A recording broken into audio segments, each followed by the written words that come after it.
ready to transform your online presence and land your dream opportunities. Let's dive into building a killer portfolio website in Webflow. First, head over to Webflow.com and create a free account. Once you're in, start a new project using a blank template to give us full creative control. Now, it's all about structure. Begin by adding a section to your page. Inside that section, place a container to keep your content neatly organized and centered. Time for the header. Add a heading element within your container and type in your name. Experiment with different fonts and sizes in the typography panel to establish your brand's visual identity. Let's make things interactive.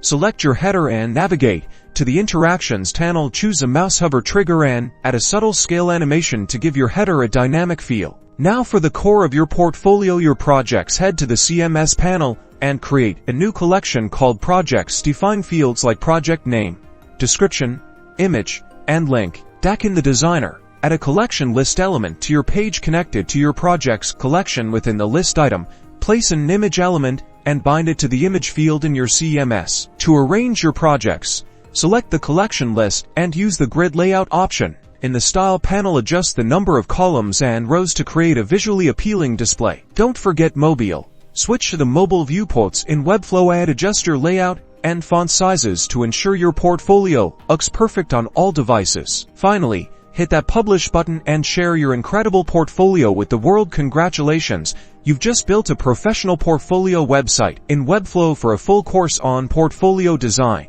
check out the link in the description.